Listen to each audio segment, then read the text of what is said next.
You guys ever see cars so poorly modified that you wonder why the hell would the owner ever do that to their car and drive it around in public? And before you go into the comments and think you're clever saying, Drew, that's your car, I beat you to it. I already said the joke. There's no point. Don't waste your time typing.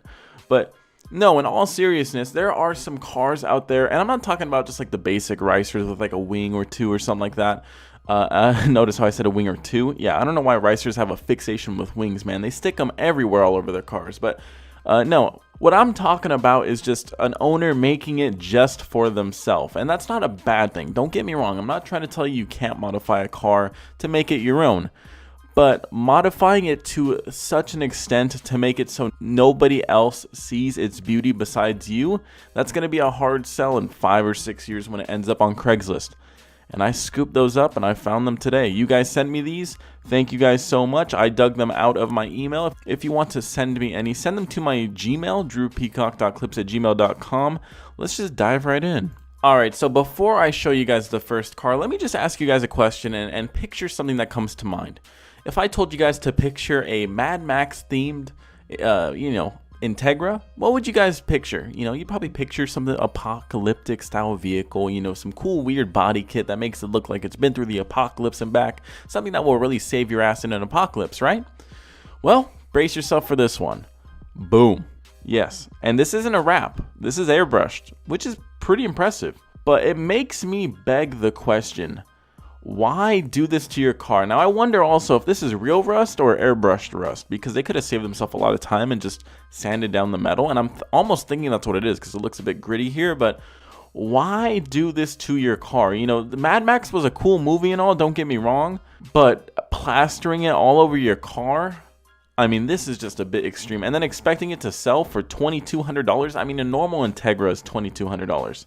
This isn't a normal Integra, man. You're getting $500 if that, and the next owner is going to have to either strip off all of that paint, or he's going to have to wear a mask around while he drives just to shade himself from the embarrassment of being seen alive in that car. Even being found dead in that car would be bad. Imagine being seen driving that thing around. Now, like I said, I don't want you guys to take this as, Drew, he just is really a fan and he should be able to do whatever he wants to his car. No, man, more power to you. Do whatever you want with your car.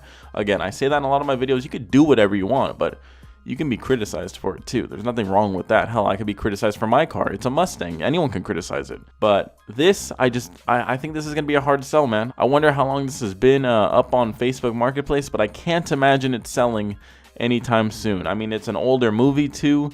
It didn't just come out. It's not, trending right now.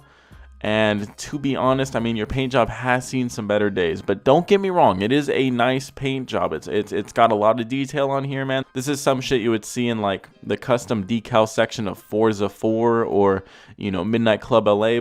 I just wonder what was going through someone's mind to pay a shop so much money to do this to their car.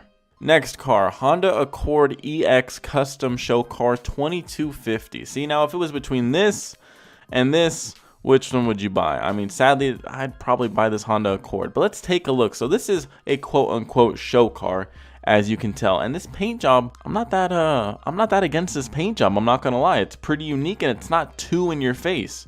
It's kind of got a nice little like texture to it, almost like some carbon fiber mesh. I don't know if you've seen on the newer Lambos, but almost like a mesh type of texture to it. It looks pretty cool. Now, going and throwing like BMW taillights on your car, I mean, it's custom. But then when you go underneath the hood and you see this stock ass shit, and for some reason this intake looks like it's still got its foreskin on, why do you have foreskin on top of the filter? That looks like it just kind of completely defeats the purpose of having an intake. Now, since this is a show car, no one really gives two shits about underneath the hood. That's all optional. You don't really have to do that when you have a show car. But this guy does spend a lot of time taking pictures of underneath the car and all that stuff, so he actually seemed to care about it somewhat. But sadly, he didn't care about that fitment. Boy, what are you doing? You're missing like 3 or 4 inches right here, man. Get some spacers or something, man. Just get it nice and sleek. I get your wheels are a little tucked in. Oh, my God. Just when I said that paint job looked good, when it follows you into the interior, I think it's just a bit much then. Obviously, didn't care too much about the interior aspect of a show car either. He spent all of his budget on his exterior and on his paint. He ran out once he came to the interior. The interior got the good old Home Depot special with some green spray paint, missing pieces here and there. This looks like it's just a green tarp. That's not even the same material. That looks like straight up just a tarp you throw on the roof, but it's green. More green spray paint. See, I can kind of relate to this guy. When you start a project, like I started, doing the E85 Pro Charger build on my Mustang, when you start it, it sounds simple. It sounds straightforward. You throw some money at your car and it gets done. Eventually, you run out of money though, and then your car ends up looking like this. Again, the exterior isn't the worst thing ever. I mean, all of his lighting is aftermarket. It's not even factory to this car. So he tried to disguise the fact that it is a Honda Accord, but you can't disguise the fact that it sounds like a Honda and that the interior feels like a Honda. You can put R34 style headlights on your car all day. The heart and soul is still a Honda. Now, I know starting off this video, I said these cars would never sell, and surprisingly, this one did sell, and I don't know if I believe it or not. I'll let you guys be the judge, but here we go. A $70,000 2012 Bugatti Veyron replica. That's right, you heard me right. A replica of a Bugatti Veyron. You know, that very high-end car. Now, I'm no huge Bugatti enthusiast, okay? I don't spend my hours looking at Bugatti porn. So just to the casual observer, I've seen a few in person at car shows. To the casual observer without seeing a picture recently, this looks pretty darn close. The dead giveaway, of course, are these cheap Wish.com looking wheels. I mean, come on, who would put that on a Bugatti? And also the fitment also just doesn't look right.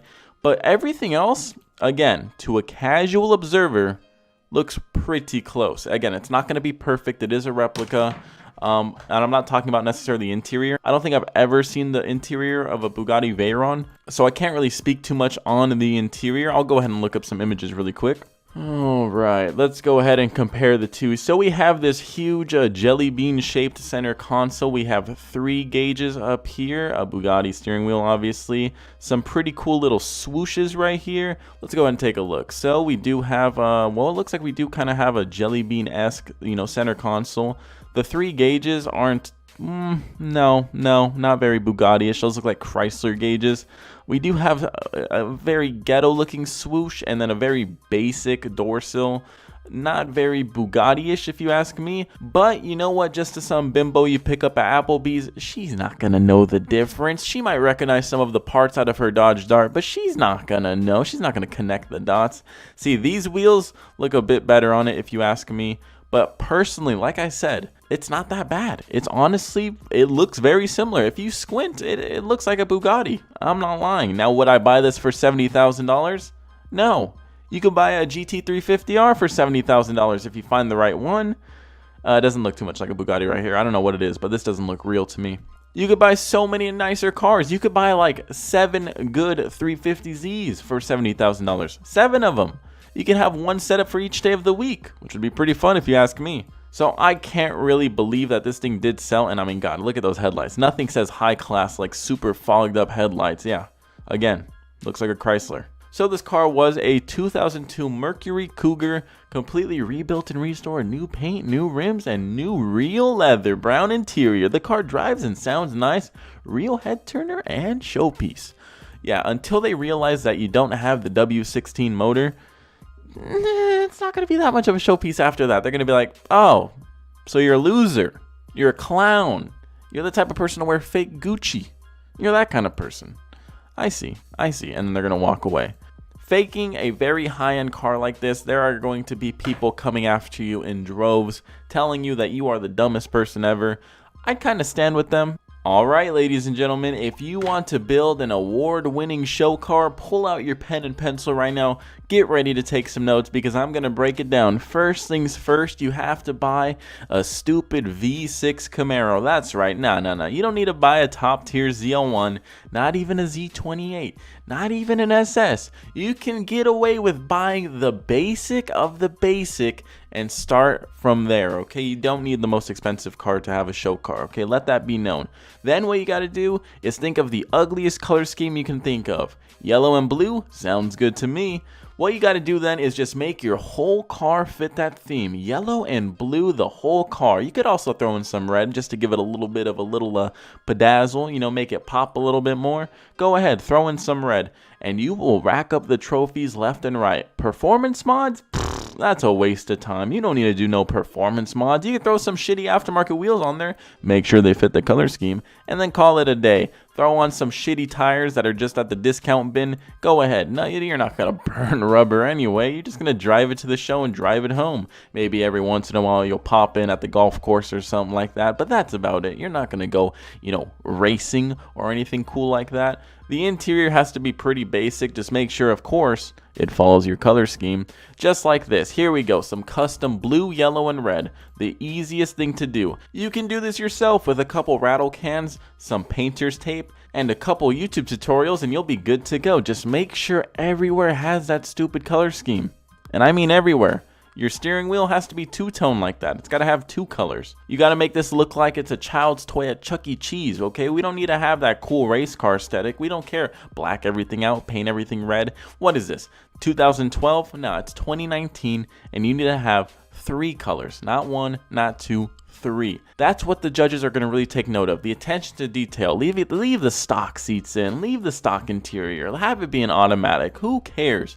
Underneath the hood, like I said, very basic, very simple. Take off that plastic engine cover. You already know you wanted to spray paint it anyway. Take it off. It's super easy. It's like 3 clips. And then go ahead and just go to town on it. Go to town on it. Don't let anyone stop you. As for mods, maybe throw a cold air intake on there just to make it look like you know what you're doing. And that's it. And just like that, you have yourself an award-winning show car that you'll never be able to sell because it is one of the ugliest and most useless cars I've ever seen. Here we go, just a classic RICER 2012 Ford Focus. SEL stands for sell, because once you buy a Ford Focus, you better go ahead and sell that piece of shit or else it's gonna break down. This one, just, of course, RICER checklist. Fake hood scoop, check. Some random numbers on it, don't know why you have those there, but check. Fake fender vents, check. More random numbers, check. Gotta rep your brand, okay? Brand repping right here, check. A Radio Shack sticker, don't even know why those still exist, check. Chrome trim, check. Some stupid stickers to make it seem like you're aggressive or you're fast or you're cool, check. This one says fear this. Another one might be boost loading, now's your chance. Something stupid like that.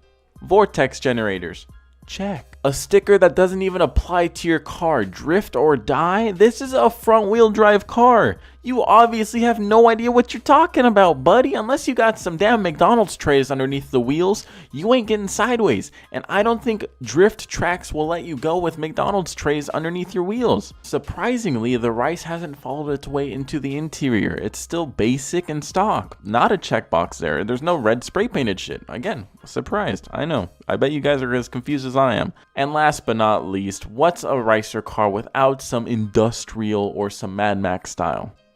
Check. I didn't even notice that the first time around. I bet you guys didn't either. Anyway, this car is just very, very embarrassing. I can't believe people actually, go ahead and drive this thing around. I mean, you know what? 2012 though, for $1,900, a lot of this stuff is pretty removable. But then again, it is a basic ass Ford Focus, so might not be worth your money. But I also love how you can tell what wheel used to be where. So notice how this one is gold, this one is silver, and then on the other side it's reversed. This one is gold and this one is silver. You can tell that they just did a tire rotation and didn't, paint the other wheels. It just looks funny if you ask me. Anyway, guys, if you enjoyed this video, please leave it a thumbs up. Yeah, these cars were pretty bad. I don't expect them to sell anytime soon. Maybe I'll do a follow-up video on these cars. Comment down below which car was the worst offender. Subscribe to see more videos like this one. Hit the notification bell, though, so you can flock to the videos with everyone else. The YouTube algorithm is really broken, so you don't really get notifications even if you just subscribe. So what they did to fix it is just kind of throw another subscribe button at you. Yeah, I know, it's weird. Anyway, until next video, peace.